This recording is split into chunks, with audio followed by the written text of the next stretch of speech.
licensing of his dam, one of which burst, claiming 47 lives. The farm owner and his lawyers have, however, requested for more time. Nakuru Governor Lee Kinyanjui, who also appeared before the committee, questioned the objectivity of the committee. Mark Namaswa reports. Can proceed.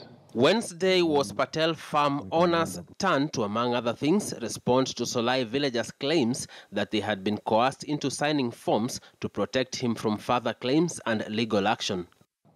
Can you confirm or deny that there were indemnity forms that accompanied those payments, asking the victims to absolve you from, or to indemnify you from any claims after receiving the payments? How did you determine who receives how much money? And did you do this together with national government officials? This committee was not constituted by us. It was independently constituted, having the said government officials, which you mentioned, also having victims and having elders, retired chiefs, to constitute and make this forum. The Senate committee members expressed their dissatisfaction with answers by Mansukh, including providing community social responsibility brochures instead of the requested dam licenses. Some of the dams in his farms held between 180 and 190 million liters of water. I'm finding the whole presentation to be sincere, very unfortunate, very insincere, and you're not being honest with us, Mr. Perry. We are not and will not be prepared to give documentation that can be used against us. So let's be very clear about that. Are you changing? One day, we're not changing. I'm saying one day, someday, in the coming future, when we are attending court, these documents will be known to the public. At some point, Nakuru Governor Lee Kinyanjui clashed with the committee members over the manner in which his county government responded to the disaster. I'm particularly offended by a chairman who stands here to say, even before they've listened to me, you've already made your mind. To what extent can we expect justice for finish. The people of Solai, the people in similar circumstances?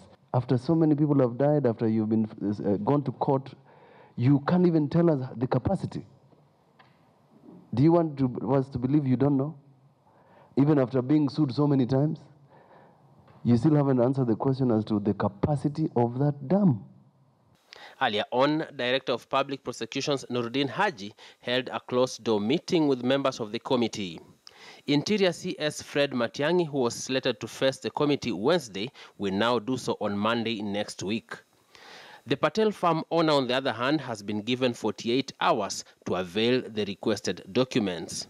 Mark Namaswa, KTN News.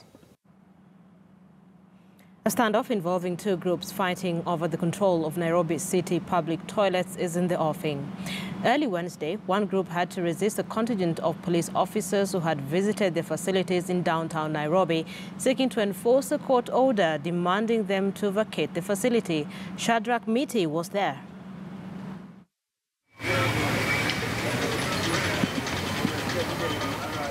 Mid-morning in downtown Nairobi at this public toilet facility, members of the public are flocking in to attend to a nature's call. But earlier, a contingent of police officers had come here to enforce a court order directing the current operators to vacate the business. Mtu binafsi anaitwa Makali ako na choo 8 huku CBD. Akakuja akasema anataka kurudisha hii choo yake, sio ya county tena na sio yetu. Sisi tukaita maskari wakakuja wakatolewa. Na hakukuwa na vita yoyote, ni venye sisi tulisema kama nikajua atakuja atutoe atatutoa. Lakini hiyo order ni ile inaitwa kisheria interim order ambayo muda wake tu ni masiku 14. Hizo siku zikiisha mnarudi kotini, kesi inafanywa between the two parties, ile inaitwa inter partes, alafu kuna kutoka ile final order ya koti. Hawa walikimbia kotini wakapata interim order na kutoka hapo kesi haijaendelea. Kwa hivyo hakuna valid court order ambayo inatuzuia kufanya chochote kama wenye vyo hivi. This is one of the 17 public toilets whose management has been a source of conflict, pitting two groups that have been claiming ownership. One group claims to have taken over the management of these toilets through a public-private partnership under the defunct Nairobi City Council and the previous city county management, while the other claims to have been given this facility by the current Nairobi governor, Mike Sonko. One single person, a company, which I don't know whether it's good to name it, having operated 6 public toilets in the CBD. Now, well, there are the same people who came with that court order in the morning. A court order that was given in 2006. I didn't know how it would be enforced. And he mobilized the whole police force to come and enforce it here. But thank God, God is our God and the governor on our side. Is that fight? What interest does the governor have in these facilities over and above service delivery? Or some people inside there over and above service delivery? The struggle for the running of these toilets began when a few weeks ago, Nairobi Governor Mike Sonko declared a plan to scrap toilet service fee, insisting everybody within Nairobi City's central business district will now access toilet services free of charge. A plan that has been resisted by both the operators and members of the public. Kama saa hii tukisema hii choo inaigiaga watu kama 5,000 na wanalipa. Ikiwa ni bure wataigia times 4.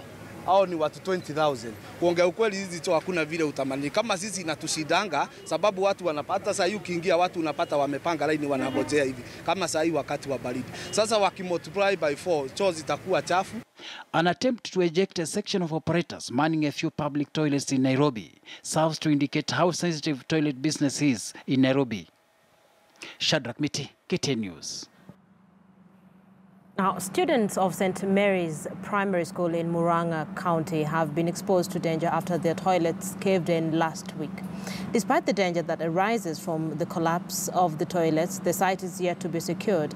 And as Raquel Muigai now reports, the over 500 pupils are now forced to share one toilet. The first site here at the St. Mary's Primary School in Kiharu constituency, Murang'a County, shows that all is well. But beneath the silence and the normalcy, danger is lying in wait behind these classrooms. They are the remains of what used to be the boys' toilets after the foundation seemingly lost its strength to hold the structure last week. But days later, the site is still the same, posing a risk to the students who will scramble here to use the remaining toilets. Choo ifensiwe. Ndio watoto wasikaribie pale kwa sababu wakikaribia pale wanaweza kuanguka hapo kwa choo. Itengenezwe ili kuzuia hii magonjwa ambayo yanakuja na uchafu kama huo. Mwalimu mkuu anajua kazi yake na kuna jukumu. Body iko sivyo body nafanya kazi gani? We must be serious on what we are doing. Efforts to have the school's head teacher, Madam Alice Kanyora, speak to us proved futile. However, Madam Victoria Mulili, the County Director of Education, who also refused to speak on TV, mentioned that the case is being sorted out by the county government. She was also quick to mention that most public schools in the area face the challenge of adequate toilets. Hiyo choo wajue vile wanatafanya itengenezwe ndio isilete shida baya. For now, the estimated 500 students will have to share the 3 remaining girls' toilets, even as the site is yet to be fenced off. Raquel Muigai, KTN News. Nelson Mandela's legacy lives on 5 years after his death. If alive, he would have turned 100 today. The global icon is celebrated for having led South Africa in the quest to overcome the oppressive apartheid regime to become the first black president in 1994. The world all over eulogized him as a selfless leader who stood in the face of great injustices for the freedom, peace and unity of his people. Our reporter Fathia Mohamed Noor attended a commemorative event for Mandela's 100th birthday here in Nairobi and filed the following report.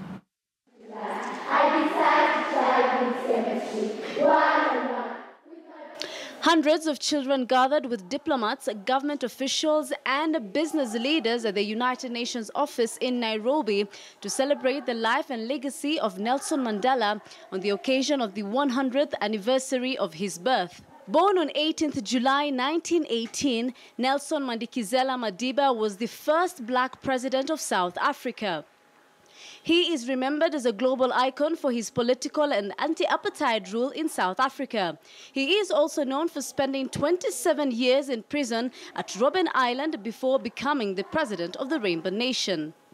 In attendance was South African High Commissioner to Kenya, Koleka Mkulwana, who says she draws peace and reconciliation from Mandela's life. Kenya's Foreign Affairs Cabinet Secretary Monica Juma also admired the life of Nelson Mandela. He's a great liberation leader, a Pan-Africanist, a father, a mentor, and we all remember when we went through university, We reflected and we measured ourselves from the point of Madiba. Fourth President of the United States of America, President Barack Obama. And in South Africa, former US President Barack Obama recalled how he was inspired by Mandela as a young man. Inspired me, and I got started in my work.